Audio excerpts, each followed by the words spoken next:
I think someone accidentally said a system was in Rust during an architecture overview I was doing like an hour ago.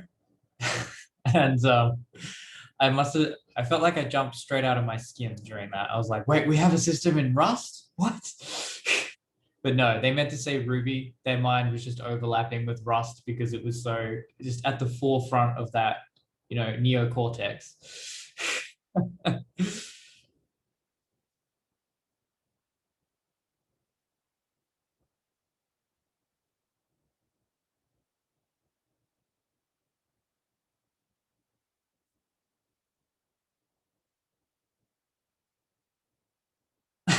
Thanks, Carlos.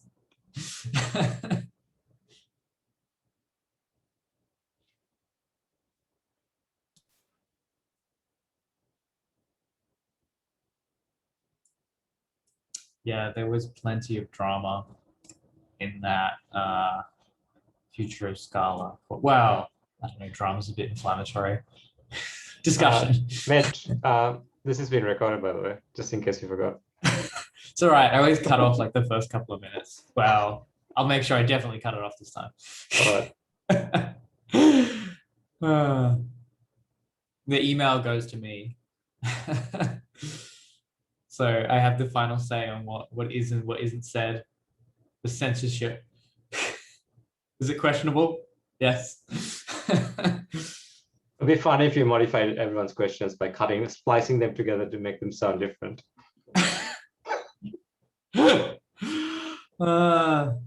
Yeah. The chat file is like a separate file as well, so you can just edit that. Just make it look like someone said whatever.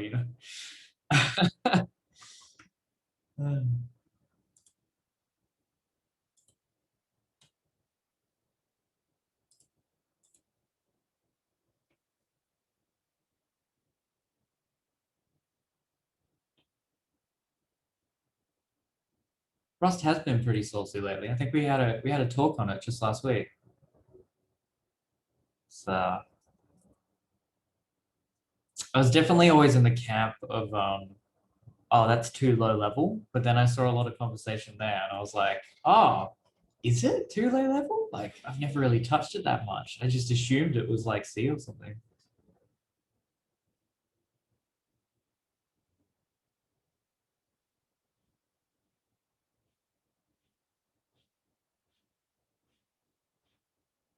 Well, there you go. It's closer to high level. That's a very strong argument. Like that made it immediately makes me think, all right, now I want to investigate Rust for using that like at REA.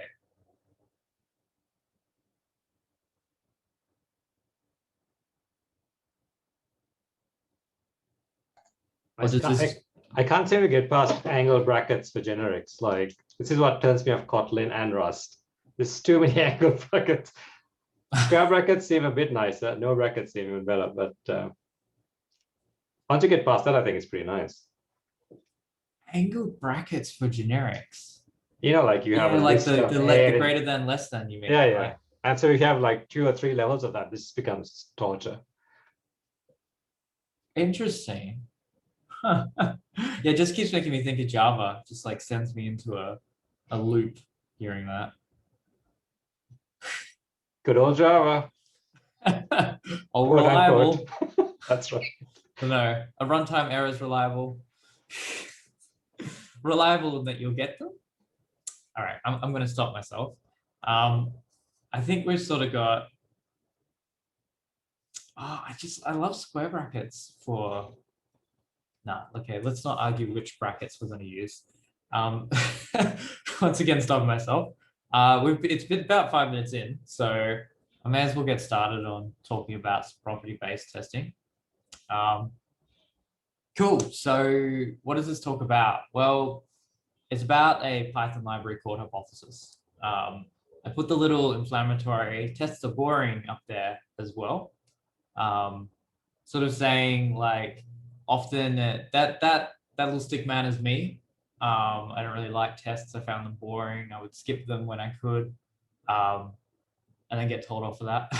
But I with this like property-based testing, I found it made me think in a different way, and it made tests a little bit less boring.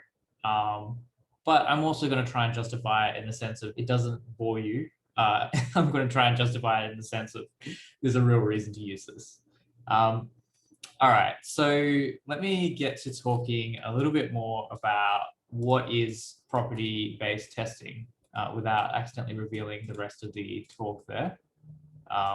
So for those of you who aren't quite familiar with property-based testing, it's sort of essentially throwing arbitrary random input at your function, often constrained by a minimum and a maximum, or some other factor, and then expecting certain properties to hold in the output of that function.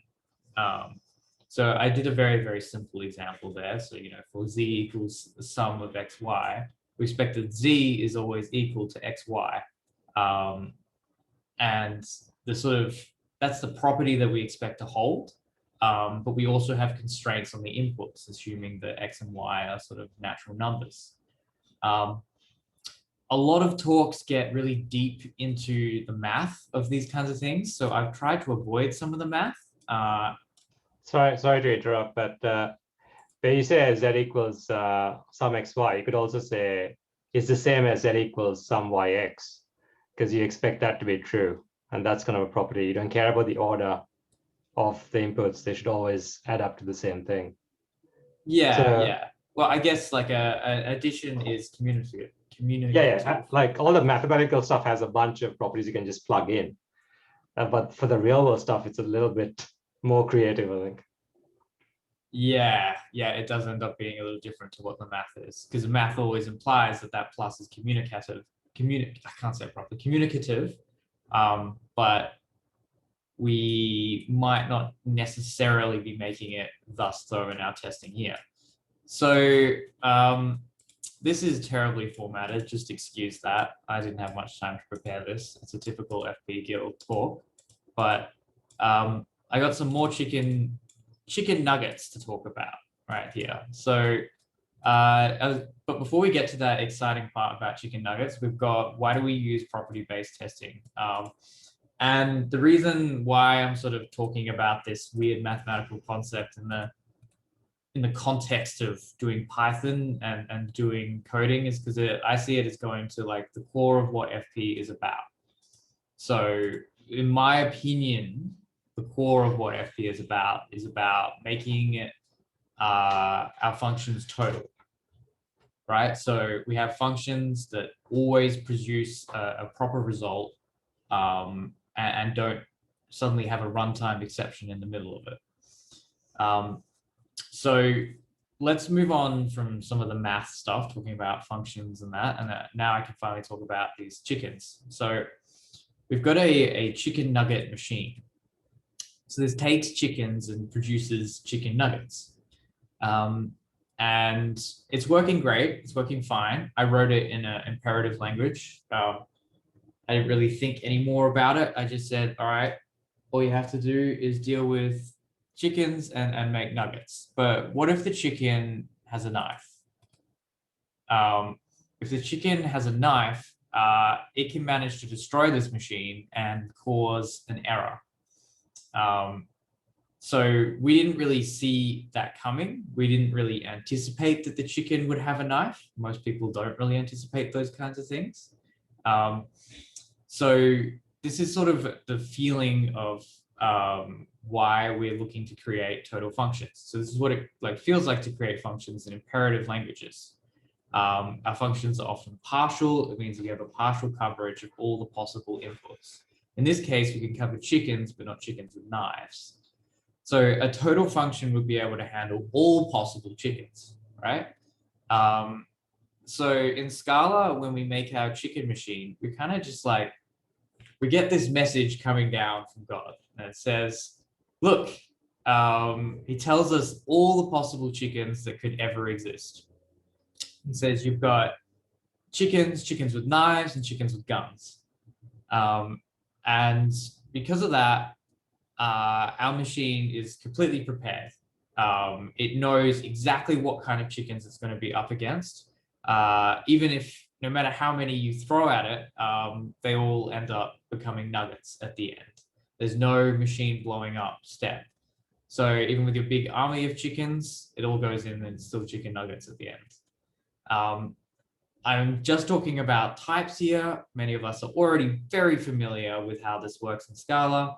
But for those of you who aren't, is a very quick rundown. We have a sealed trait chicken here, and we have 3 different variations of the chicken, and we're able to pattern match on that.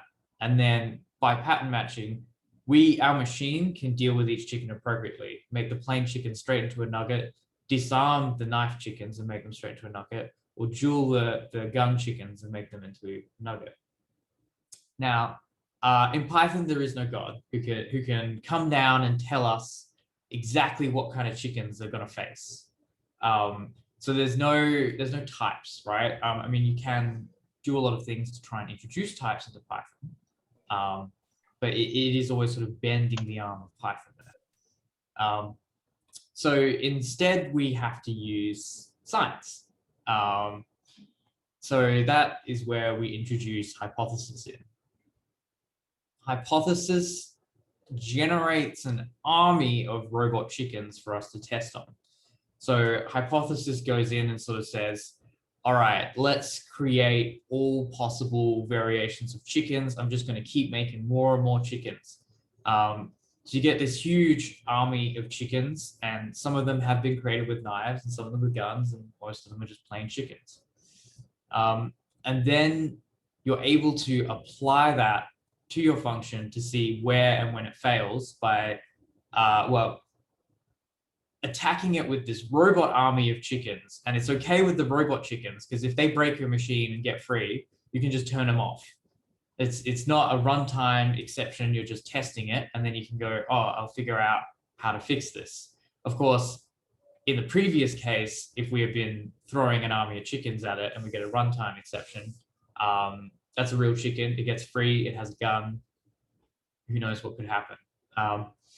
So we use this hypothesis to basically generate many, many test samples for our function. So predicting, I have a little example here that's going to run you through what it actually looks like to use hypothesis. That might be a little bit more concrete than talking about chickens and knives and guns and chickens and nuggets. So I will jump straight into that. So what we're doing here is we're going to try and predict property price ranges based off a median value and an uncertainty factor. So basically there's two factors that go as our input into our function. Let me just scroll that down a little bit further so you can't see anything else going on here.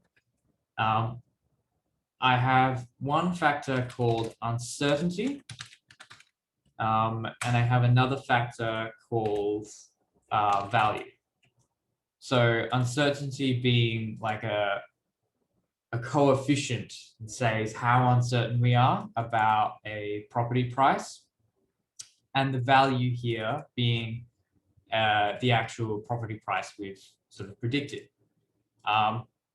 So those will go into a function, and I'm going to make a little test function down here. I'm going to call it test out value bands. And it's going to take in uncertainty, and it's going to take in, use a type hint to say this is a float. I won't do that for now. And say it takes in a value as well. And what that's going to do is then say max value band equals calc max value band based off the uncertainty and value here. And we can repeat the same for our minimum value band.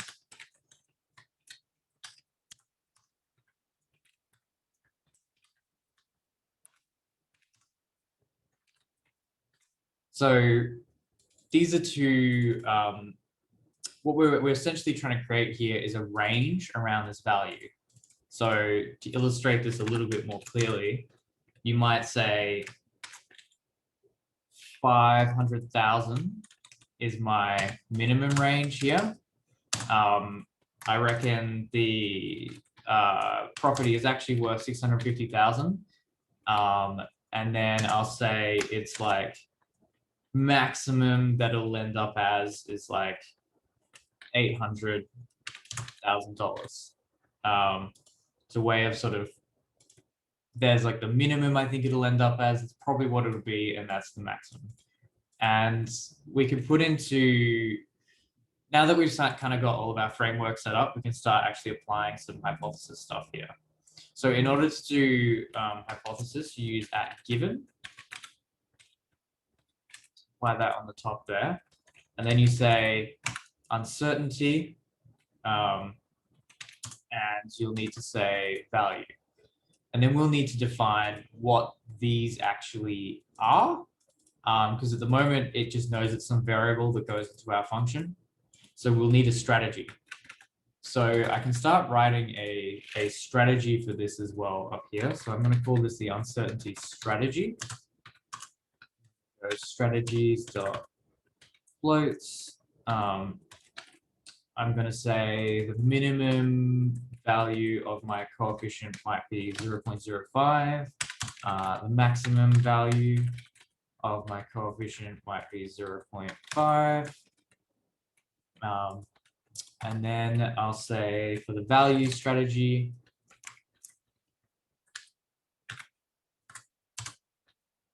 what might be the cheapest house in Australia? I reckon like $10,000. Yeah, let's go with that.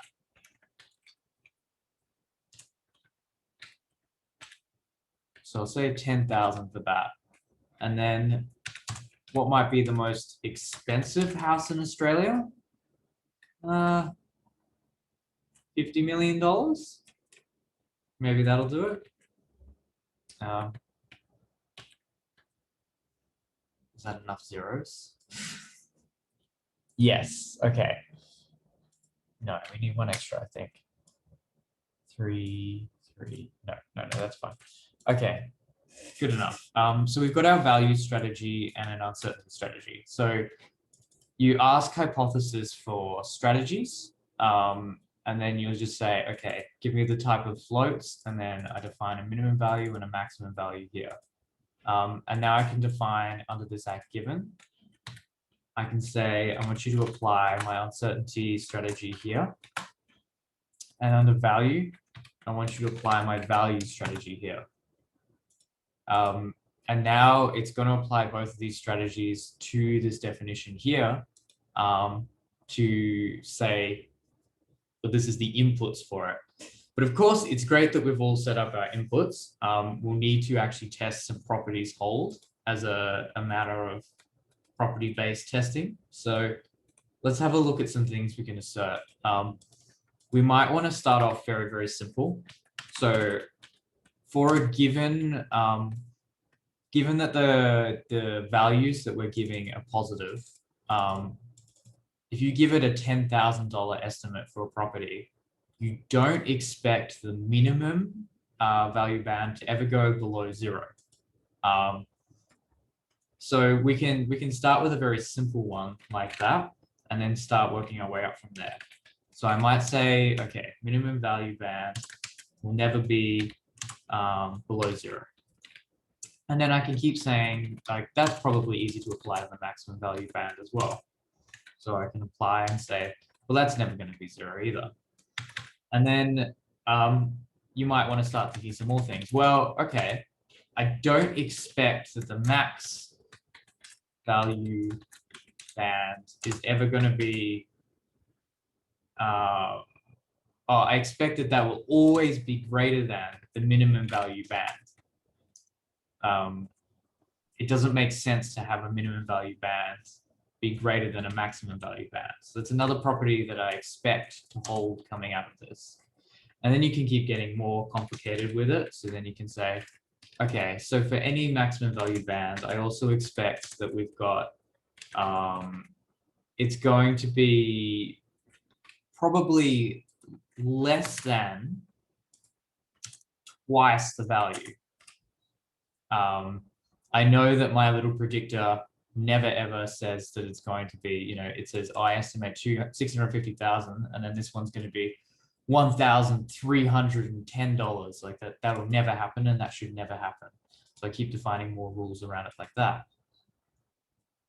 And then I can keep moving up from there. So eventually you might reach a point where you expect a whole sort of mathematical function based coming out of this. So I might expect that we have a max value band that should be equal to this, for example. So you can sort of change the way your properties need to hold on this. So this is a very simple kind of example here where we're just sort of manipulating numbers because it's very easy to prop using this. But you can take this much further in terms of what properties you might expect to be holding at the end of your function. Cool. So this keeps getting a little further involved. So let's keep taking up the complexity here. In terms of our uncertainty and our value, we know that these are both going to be floats, and we can put a type hint in here to say that this is going to be a float. And then we're able to, from there, take advantage of these type hints as Hypothesis is able to read this. And you can, instead of plugging in a strategy, you can type in something just called infer. Now, infer is something you can import in from Hypothesis, and it's just going to take in, it's going to look at the type hint here and then just start generating all possible floats. Now, I learned a lot about what floats can actually be by doing this. It's a bit of a funny one. Turns out, like, defined floats is obviously like, you know, all the negative numbers, right? All negative numbers, all the positive numbers, and then you might think we're kind of done there in terms of what a float is.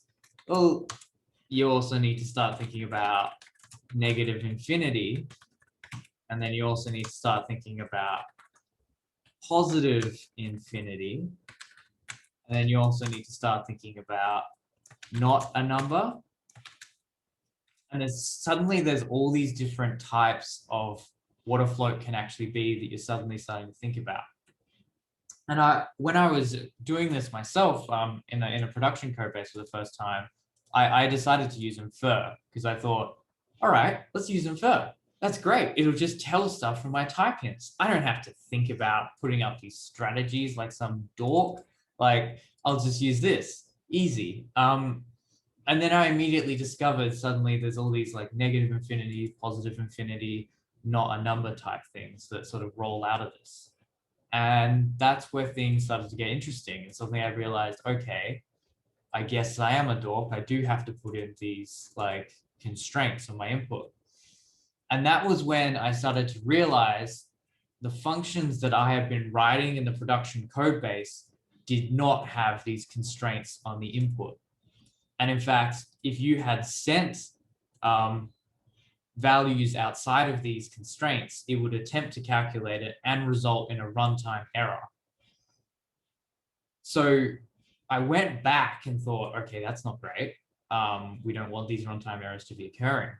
And I started constraining on my functions what was possible to be put in. Specifically, in this case, it was in terms of min and max values.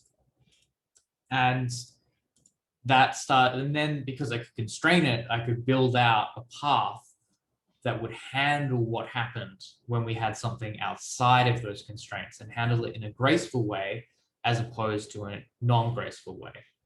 And as a result, my function became total, essentially, and it went from a partial function to a total function, and something that was much more safe to run, essentially, and code that had less bugs, which is what a lot of that is really like this, all these total functions, partial functions thoughts are really about. So in a sense, it's not the test necessarily that suddenly catches out a lot of these things, although it is quite like physically catching these things out. It's the way that you think when you do property-based testing. I found that the way that you think is quite beneficial, as opposed to when I was just doing testing normally, I would think of two good inputs, slap it down, and then just say, that's great. And then I put a negative test in there based on some negative input, and then I'd say, that's great. But instead of thinking of singular inputs, you now think of ranges because you're forced to do it in a range and you're forced to handle every possible case or to otherwise constrain yourself so that you don't have to deal with every possible case. So I think the way of thinking about it is really sort of the key take home from this. And one last final factor that I'll sort of blab on about as a epilogue is when you do this in Scala, things can be a little bit different.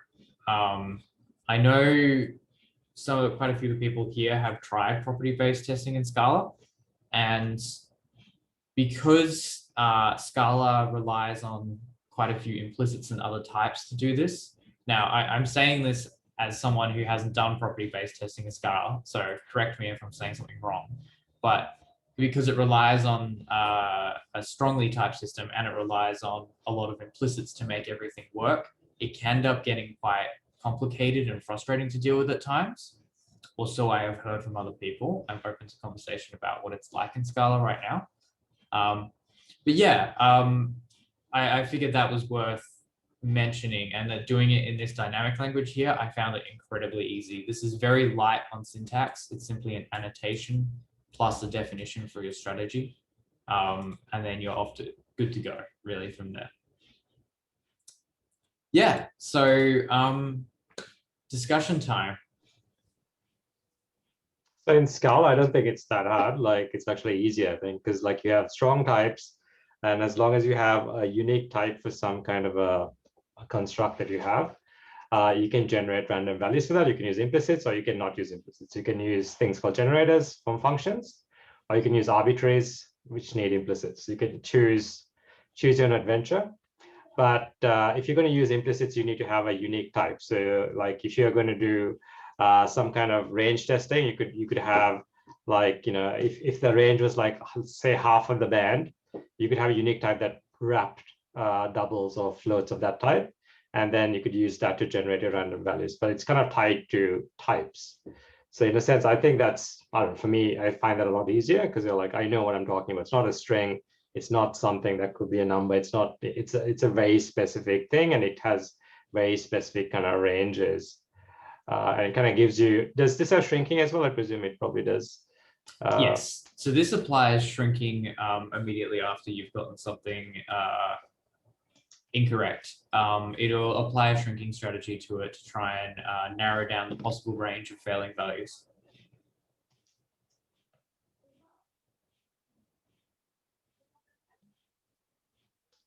How have you found, like obviously this is kind of pretty easy to kind of come up with properties. What are some strategies you kind of use to come up with properties for kind of non-mathematical code? Because that's always kind of challenging to think of properties, because it's kind of unusual because you're used to kind of coming up with these example-based tests, like x plus, 5 plus 2 equals, 5. But with property-based tests, you need to say, okay, for any instance of this thing, these things are true. And sometimes it's a bit mind-boggling as to what those things are. So do you have any techniques that you kind of fall back on? Yeah. So first of all, I absolutely agree. This falls apart when you start doing those kind of situations as opposed to the math stuff. And I found this is like the blunt answer. I don't use property-based testing in those cases. What? Yeah. Like we use, I would like to be honest, I would like to. But when it comes to those cases, we apply like some of the more normal testing strategies, and we just use property-based testing for the stuff where we actually had to do mathematical calculations. So this code base in particular was a Python one dealing with data modeling, right? So we had quite a bit of maths coming up in here every now and then in terms of like calculating bands and things like that. And we found that in our particular scenario, it was quite useful to apply this, but we didn't need to apply it everywhere. In other places, we could just get away with not doing it and doing normal tests. And we didn't really feel confident enough that we could walk out of the mathematical area and start doing it in other places either. Maybe one day we will, as we sort of like gain more experience with this, I think. But it's to quote almost the discussion before, certain techniques have a time and a place. And we felt that the time and the place was during all the math stuff. But not elsewhere because we were just not ready for that yet. But I would like, honestly, I'm pretty sure it's just because we were noobs with this technique. And if we were better with it, like we probably could be applying it there as well.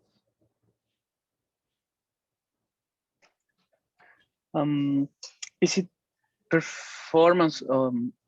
Yeah, is it a concern that it could be slow to generate so many cases? I mean, like, not probably if you are just writing a few tests, but what happens if you start writing it for using property-based testing for everything in your code base? Could that be a problem? Yeah, I definitely thought that as soon as I started applying property-based testing. My first thought was like, wait, so this is like, it's like the chicken army kind of metaphor, right? This is going to send, instead of a single chicken at my chicken nugget machine, it's going to send like an army of chickens at this chicken nugget machine. So I'm thinking like, of course, this is going to take so much longer. And then you realize that it's CPU bound, not IO bound. And you look at like, when you have like a million of these tests right next to like 10 IO bound tests, which are your integration tests, these still just go so much faster. Like the integration tests for this, I guess this code base in particular, take like maybe 4 or 5 minutes to spin up the whole thing, get the API going, start hitting the API, getting responses, all that kind of stuff. These tests, I mean, it's like milliseconds more than a standard test where you've just done a single variable, doing it for 200 variables, doing it for 1,000 variables. You add like an extra millisecond, it feels like. I honestly have no idea how it seemed like such a short amount of time. I'm pretty sure it would take a little bit longer if you failed lots of tests, because the way I understand this works is it's going to generate some, like, say 200 examples, run those 200 examples and then finish. Were this doing a failed example in there, it generates more examples and it attempts to converge the function to a particular like range where it thinks these things are failing. That's going to take a lot more sort of CPU power and a lot more calculations. So that I can't comment on, but from what I've observed thus far, I haven't really seen any real drop in performance, and especially when you compare it to how long just a single integration test will take when it's just because of the IO bound versus CPU bound area. I guess it's an extension from what you're saying. It's that everything that I should be using this technique for should be pure functions, right? Otherwise, if you had some IO over there, then it's when it will become too slow, maybe. Oh, absolutely. I mean, to be honest, I'm a big part of like a lot of your tests should be pure functions. But yeah, if your test is generally having to run a side effect and actually like make a call to the internet or open something on a hard drive or whatever, then yeah, I think you're gonna see a performance hit because you're gonna do 200 calls to the internet, right? Which is a massive like hit. But it encourages you to not have side effects in your functions. Can't argue with that, right? How many tests does Hypothesis run by default? Is it like 100 or 1,000? Or what does it run? How many different variations? Yeah, good question. I want to say 200. I can give it like a test right now and see how we're going with that. All right. So in Scala, it runs like 100, and you can reduce that if you think it's very expensive. And what people usually do is if it's expensive, they reduce that to like 10, 20, whatever it is. And on the build, they like bump that up to the max. So they might have like another build that runs with like int max combinations, right? I've seen kind of hardcore FPs kind of they go crazy on the builds, right?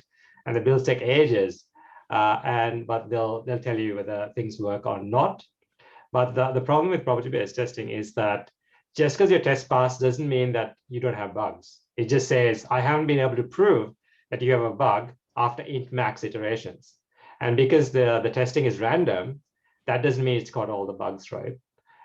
So the next time, maybe in a week, I've seen this happen like in a week or a month or a year, suddenly your property-based test starts failing. And you're like, what? Why didn't you catch this like a year ago? It's because like it's randomly generating this stuff. It doesn't keep track of what it's already tested. And so there could still be latent bugs in your code unless it hits like a very specific kind of value all the time. So that's just something to keep in mind. I mean, it's better than just having like 3 tests, like you said. But there's still the chance that you would have a bug in there that doesn't catch because of the randomness and stuff like that. That's absolutely true. But there is, yes, you can also just re-click Bill.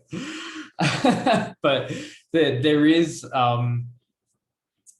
there are some ways of combating it. It's not a complete lost cause of like, yes, it's essentially flaky. And like you said before, it is also definitely better than just doing 3 tests. You're now doing, 200, 100, or however int max you've defined. But one thing I did notice about Hypothesis is it immediately aimed for like the edge cases, as well as getting a healthy amount of the sort of middle values. So Hypothesis is immediately aiming for like negative infinity, positive infinity, NaN, like a whole 0, -1, like all kinds of stuff like that. Things that are more likely to sort of mess you up.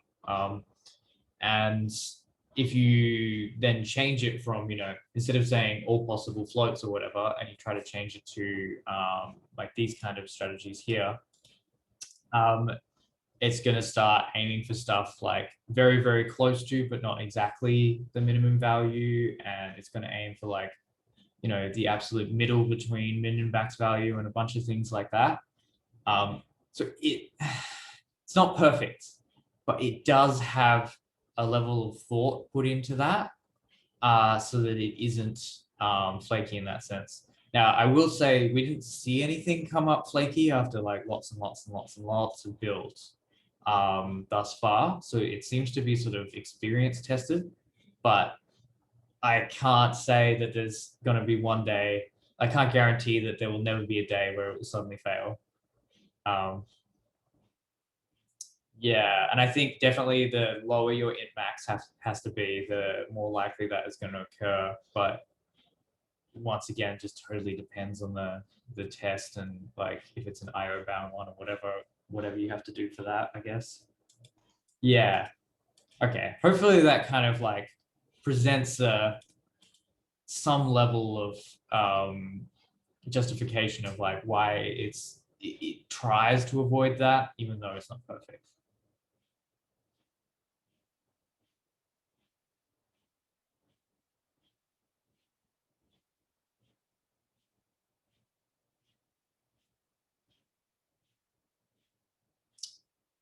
Cool. All right. We seem to be reaching the end of the questions. So I think I'm going to call it here. I'm going to post a whole bunch more information on Hypothesis in the channel so you can read up a bit more about how it actually does some of those things I just described, like attempting to get the edge cases or attempting to get narrow down a strategy to the range that is actually failing, or how it attempts to be performant. Yeah, and I'll post the talk up there in this Git repo too, so you're welcome to go have a look yourself. I just want to say as well, lots of people are kind of turned off by property-based testing because they're trying to kind of compare something that's easy to test with example-based testing, like, oh, adding two numbers and getting another number back. And they're like, oh, why would I bother with this property-based testing? Because I can easily do this, right? But the place where property-based testing shines is where you can't think of all the combinations. If you have some logic that's really complex, it has a lot of moving parts, and you can't think of all the combinations, write your property-based tests and say, okay, when I put this in, the thing I get out on the other side has to adhere to something. So maybe you have a very complicated sorting algorithm, but you know, if I feed a bunch of numbers in, the number at the front has to be less, we'll say, than the number at the end. Always, no matter what the numbers, right? If the algorithms are working. And you may not be able to come up with all the combinations. So like, if you have something really complex, if you're not sure of, definitely try property-based testing for that. But things that are easy to test, maybe it doesn't have such a big payoff. But for the other stuff, definitely huge payoffs. Yeah. I guess that reinforces the point I was making before, where like we didn't use it for everything. We used it for where we had to do like data science math, basically. And we wanted to prove that our math was correct and constrain the inputs on it as well. So yeah, it has a time and a place.